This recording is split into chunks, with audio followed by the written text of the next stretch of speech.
Ele fica na beira de uma estrada nas Ilhas Orkney, um arquipélago na costa nordeste da Escócia, onde os moradores querem que seus carros, balsas e caldeiras funcionem com este tipo de combustível. Quando nos aproximamos da estação, ela parece ser impressionantemente normal. Não há atendentes com trajes de proteção que cobrem o corpo inteiro, ruídos dignos de ficção científica ou sinais de neon para alerta. Apenas uma bomba comum à espera de ser usada. Mas a Lily Dali, uma oficial do projeto de hidrogênio da Prefeitura das Ilhas Orkney, está um pouco nervosa. Um dos sensores de sua van tem apresentado defeito ultimamente, diz ela, e pode não aceitar a mangueira de combustível. Ela conecta o bocal em sua van e volta a olhar a tela na outra extremidade.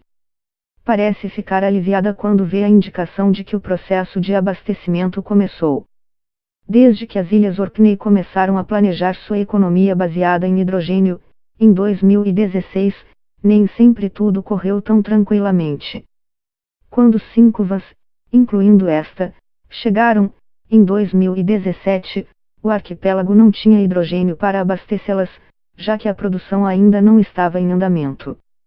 Depois de conseguir carregar os tanques de abastecimento, os responsáveis encontraram outro problema: quem poderia consertar um veículo a hidrogênio quebrado em uma comunidade de 21.000 pessoas?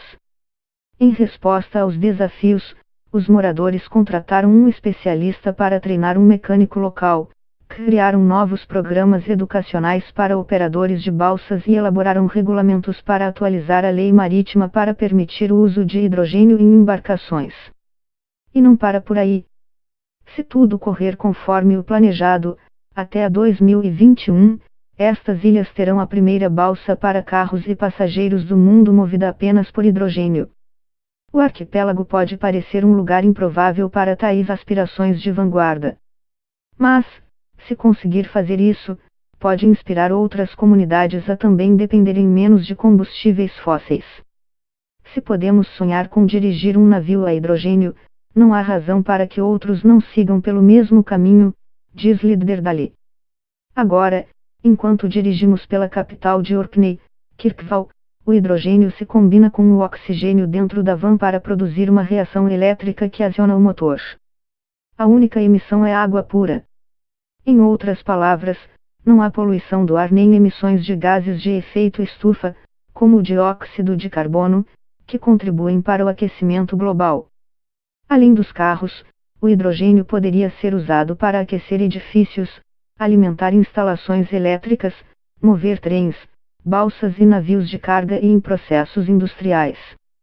Como um consultor do Instituto de Pesquisa Bloomberg New Energy Finance escreveu em uma coluna publicada no ano passado, o hidrogênio é uma das formas mais promissoras de se lidar com armazenamento de energia a longo prazo, muito além dos minutos, horas ou dias de autonomia que poderiam ser fornecidos por baterias.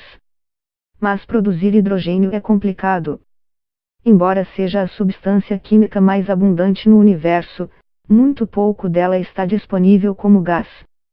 Em vez disso, forma fortes ligações com outros elementos, como por exemplo, com o oxigênio, para criar água.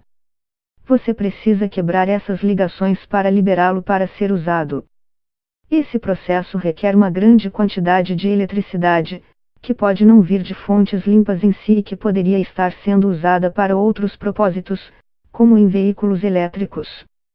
Uma maneira mais barata de produzir hidrogênio envolve a captura e armazenamento de metano e carbono.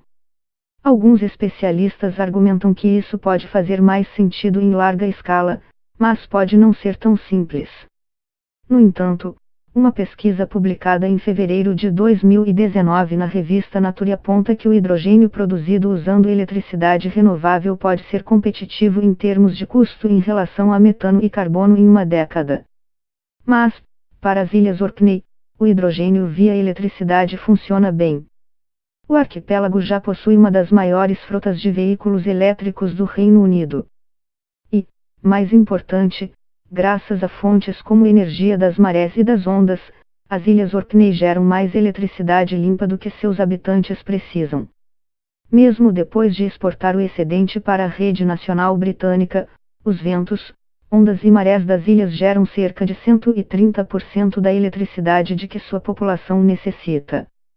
Como é difícil armazenar eletricidade em grande escala, ainda não há baterias gigantescas para comunidades inteiras. Algumas turbinas eólicas precisam ser desligadas em certas ocasiões para evitar danos às linhas de energia do continente, que não podem ser modernizadas a um baixo custo.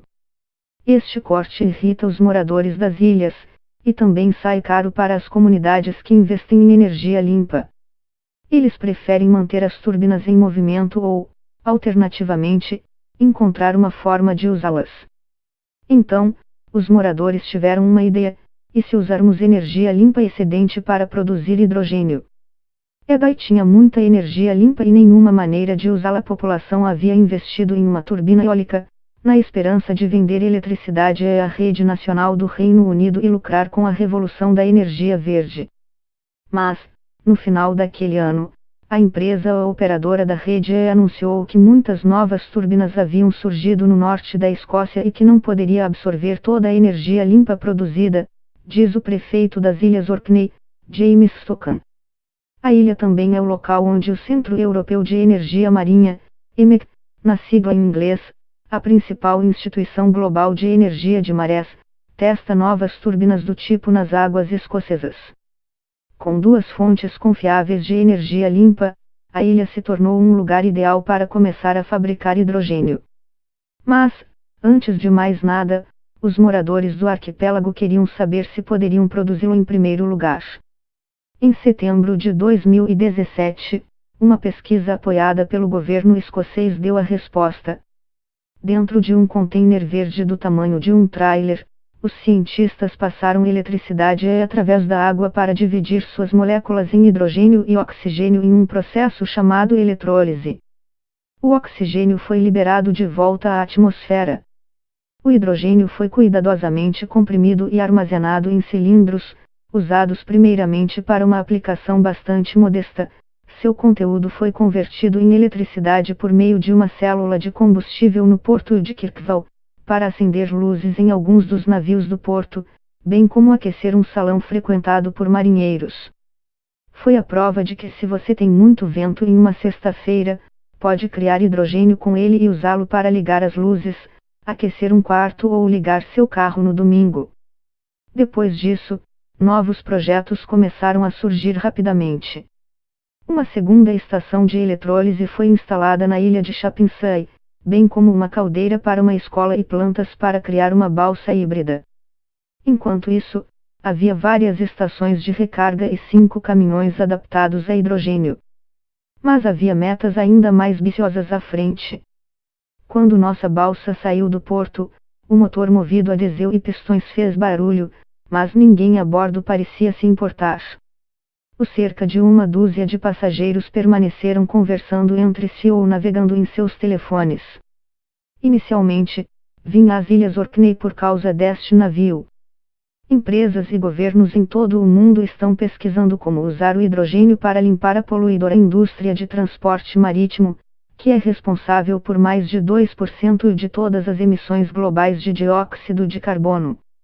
Quando perguntei a um especialista da Fundação Europeia do Clima, uma organização sem fins lucrativos dedicada a políticas ambientais no continente, sobre a fronteira da navegação limpa, ele me disse para visitar o arquipélago. Como um arquipélago de ilhas dispersas, Orkney depende do sistema de balsas. Médicos, bens, professores e membros de famílias viajam diariamente entre os portos, permitindo que exista um senso de comunidade. Mas as balsas também consomem cerca de 1/3 dos combustíveis fósseis das Ilhas Orkney, dificultando sua ambição de se tornar um lugar mais verde. Se você está procurando como livrar o setor marítimo do carbono, esta é uma ótima forma de fazê-lo, diz John Clipshan, gerente para hidrogênio da EMEC. A ilha de Chapinsay, para onde estamos indo, abriga pouco mais de 300 habitantes entre costas e colinas impressionantes. Ao lado do pier, Steve Bells, o presidente do Fundo Comunitário de Desenvolvimento de Chapinsay, espera por mim em uma van branca movida a gasolina. Seguimos através do campo montanhoso até a turbina eólica que fica no topo de uma encosta. Construída em 2012, a turbina da comunidade criou renda suficiente para fornecer subsídios educacionais, comprar um táxi elétrico para serviços comunitários, não há táxis na ilha, e fundos para uma viagem extra da balsa para Kirkwall todas as noites. Quando várias organizações se aproximaram há alguns anos atrás, procurando excedente de eletricidade para produzir hidrogênio em Chapinsay, o fundo concordou. Temos muita eletricidade de fonte limpa, e isso faz sentido, diz Deus. A estação de eletrólise estava em construção em dezembro de 2018 e deve ficar pronta em 2019. Será capaz de produzir 500 kg de hidrogênio por dia, aproximadamente a demanda diária do serviço de balsa de Kirkwall para Chapinsay, caso ele se torne operacional. As pessoas em Chapinsay conseguem vender o excedente de eletricidade e recebem um aquecimento mais barato para seus filhos. Uma caldeira de hidrogênio ao lado da escola local aquece suas salas de aula. Um tempo depois, Deus me deixa novamente no cais. Uma vez a bordo, a balsa sai de Chapinsay com seu ruído metálico do transporte do século XX. Eu me pergunto se seus dias são contados. Mesmo que os dias de deseu marítimo tenham um prazo de validade, não prenda sua respiração esperando por isso. O plano de Orkney é um protótipo. O resto do mundo levará anos ou décadas para seguir pelo mesmo caminho. Ainda assim, os primeiros passos são promissores. O trabalho no projeto de balsa já está em andamento em Port Glasgow, onde fica o estaleiro parceiro Ferguson Marine. Enquanto isso, um projeto californiano chamado Watergeohand promete ter uma balsa de hidrogênio funcionando ainda este ano. Um programa conjunto sueco-norueguês está explorando como a tecnologia de célula combustível pode mover embarcações maiores, e uma gigante japonesa anunciou planos de ter um navio de 200 metros de comprimento com emissões zero até 2050. No nível político, a Organização Marítima Internacional, OMI, concordou, em abril de 2018, em reduzir as emissões de gases de efeito estufa do setor. Os países reunidos na sede da OMI em Londres prometerão fazer cortes de 50%, até 2050, em comparação com os níveis de 2008. É uma grande mudança para qualquer comunidade fazer.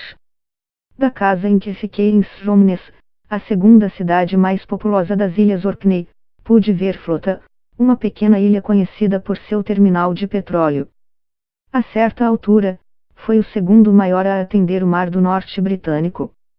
Comparado ao otimismo da ilha em relação à energia limpa, o terminal é uma presença sinistra, tanto uma relíquia do passado quanto uma lembrança de como os combustíveis fósseis estão entrelaçados no tecido social atual. Karen Wag, diretora de marketing para hidrogênio da IMEC, contou que seu pai trabalhou no terminal de petróleo durante anos. É uma história ouvida em todas as ilhas. Muitas pessoas da minha geração cresceram em lares onde a renda vinha da indústria de petróleo, disse Wag. Como muitos jovens do arquipélago, ela sentiu que sua terra natal oferecia poucos caminhos profissionais e se mudou para o exterior para trabalhar e estudar. Mas isso mudou. A indústria de energia limpa está agora dando aos jovens das Ilhas Orkney novas opções profissionais além da agricultura e dos combustíveis fósseis. Meu trabalho é um bom exemplo de como estamos criando novas oportunidades, diz Líder Dali, que trabalhou para o IMEC entre 2012 e 2016. Muitas pessoas das Ilhas Orkney parecem orgulhosas da sofisticação de suas tecnologias. Mas parecem ter ainda mais orgulho da capacidade de fornecer empregos de qualidade para seus jovens profissionais. O potencial da indústria até mesmo está atraindo pessoas de fora dali. Talvez as Ilhas Orkney possam fornecer um rumo para outras pequenas comunidades que estão vagamente conectadas a capitais nacionais ou regionais. Talvez a transição para longe dos combustíveis fósseis abra uma janela de oportunidade para estas regiões. Existem milhares de ilhas no mundo, diz o prefeito Stokan. Ele sonha com um mundo livre de carbono, onde as ilhas assumam a dianteira, em vez de ser um reflexo tardio de novas políticas. Temos uma commodity exportável, com o hidrogênio, que podemos compartilhar com elas para que não sejam as últimas mas as primeiras a conseguir fazer isso.